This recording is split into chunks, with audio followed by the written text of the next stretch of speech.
2026 புதிதாக துவங்கப்பட்ட நன்னாளில் சிவபெருமான் சிவன்மலையில் முருகப்பெருமான் அருள் பாவிக்கின்ற இடத்தில்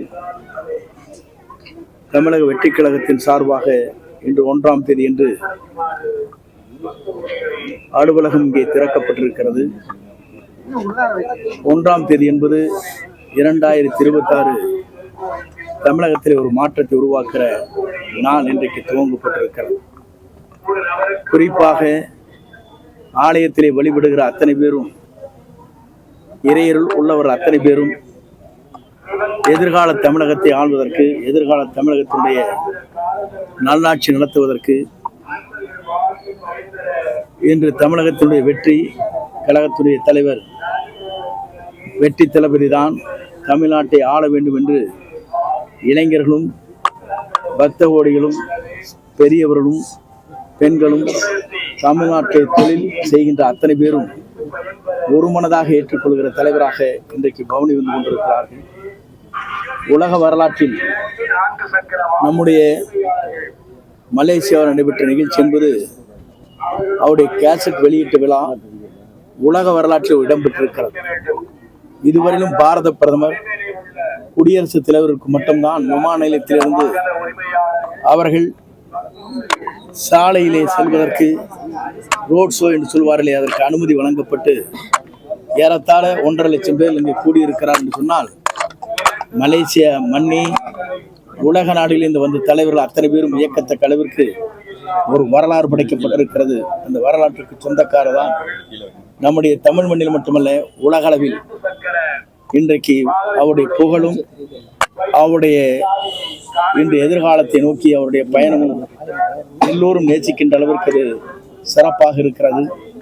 ஆகவே இன்று 1ஆம் தேதி என்று இந்த அலுவலகத்தை காங்கேயத்திலே நாம் துவங்கி இருக்கிறோம். அதுவும் சிவன்மலைக்கு உடைய அடிவாரத்தில் இங்கே துவங்கப்பட்டிருக்கிறது. சிவன்மலை என்று சொன்னாலே உங்களுக்கு தெரியாதல்ல, இங்கே எதை வைத்து பூஜை செய்கிறார்களோ அதுதான் வெற்றி பெறும் என்று சொன்னார்கள். இன்று இங்கே அலுவலகம் திறக்கப்பட்டிருக்கிறது. வெற்றி என்ற இலக்கை 2026 அவர்தான் தமிழ்நாட்டுடைய நிரந்தர முதலமைச்சர் என்ற வரலாறு கிடைக்கிற நாளாக. ஆகவே மக்கள் சக்தியோடு அவர் முதலமைச்சராக வருவார். அது எந்த சக்தியாலும் தமிழகத்திலே தடுத்து விட முடியாது என்பதை வரலாறு படைக்கும். ஆகவே ஒரு தூய்மையான ஆட்சி, மக்களுக்கு பாதுகாப்பு அளிக்கின்ற ஆட்சி, பெண்கள் பாதுகாப்பு அளிக்கின்ற ஆட்சி, எல்லோரும் எல்லாம் பெற வேண்டும் என்ற நோக்கத்தோடு வாழ்ந்து கொண்டிருக்கிற அவருடைய எண்ணம் நிறைவேறுகிற காலம் மிக விரைவில் இருக்கிறது. அதற்கு மக்களே, பொதுமக்களே மட்டுமல்ல, அத்தனை பேரும் அதற்கு தீர்ப்பளிக்க இருக்கிறார்கள். அந்த நல்லாளை நாம் எதிர்பார்த்து கொண்டிருக்கிறோம். இன்று ஆண்டு துவங்கி இருக்கிறது. இந்த ஆண்டு புத்தாண்டு என்பது 2026 அவர்தான் தமிழ்நாட்டுடைய நிரந்தர முதலமைச்சர் என்ற வரலாறு படைக்கின்ற நாளாக இந்த நாள் அமையும் என்பதை மகிழ்ச்சியோடு தெரிவித்துக் விடைபெறுகிறேன். நன்றி, வணக்கம். ஒரு தகவல் இருக்கு, எல்லோருடன் எண்ணங்கள் ஒன்றுதான். எல்லோரும் ஒருங்கிணைந்து நல்லாட்சி தமிழகத்திலே வர வேண்டும் என்ற நோக்கம் எல்லோருக்கும் இருக்கிறது. ஆகவே அது மிக விரைவிலே வெற்றிகரமாக நடைபெறும். ஆனா இப்ப திருமாவளவன் வந்து அந்த வடமாநில இளைஞர் தாக்கப்பட்டதுக்கு கடும் கண்டனத்தை தெரிவிச்சு ட்வீட் போட்டிருக்காரு. தொடர்ந்து தாவேகா உருவாக்கப்பட்டதுல இருந்து திருமாவளவன் இரட்டை நிலைப்பாட்டுல இருக்காரு.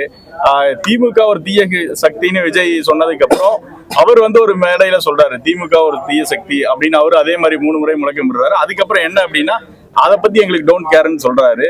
சேம் அதே மேடையில மாத்தி பேசுறாரு. பொதுவாகவே கூட்டணி கட்சி அனைத்தும் அவரோடு இன்று பணியாற்றி கொண்டிருக்கிறார்கள். ஆனால் கூட்டணி கட்சிக்குள்ளே சலசலப்பு ஏற்பட்டு கொண்டிருக்கிறதான் இந்த உரையின் நிகழ்வுதான் என்பதை உங்களுக்கு வெட்ட வெளிச்சமாக தெரிகிறது. அதற்கு பிறகு என்ன நடக்கப் போகிறது என்பதுதான் காலம் பதில் சொல்லும்.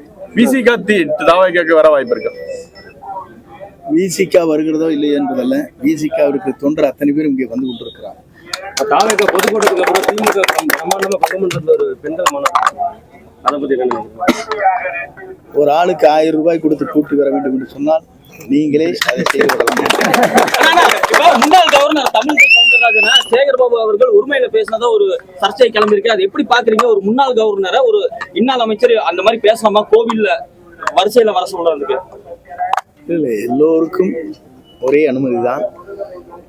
ஆலயங்கள் செல்வதற்கு நாம் இப்போது ஆலைக்கு செல்ல வேண்டும் என்று சொன்னால், மக்கள் செல்கிறார் என்று சொன்னால் நான் அமைச்சர், முன்னாள் அமைச்சர் என்று சொல்லிவிடக்கூடாது, சென்று விடக்கூடாது. எல்லோரும் இறைவனை வழிபட வருகிறார்கள், எல்லோருக்கும் வழிபட வேண்டும் என்பதுதான் என்னுடைய ஆசை. ஆனா துர்கா ஸ்டாலின் அவர்களுக்கு மட்டும் சிறப்பான அனுமதி வழங்கப்படுது. சிறப்பா எல்லா கோயிலையும் அவங்களுக்கு அனுமதி கொடுக்குறாங்க, சிறப்பு பூஜை எல்லாம் பண்றாங்க, மக்களை விடுறது இல்ல. ஆனா முன்னாள் கவர்னரை அவங்க வந்து வரிசையில அதெல்லாம் கவர்னர் சொல்ல வேண்டிய பதில்.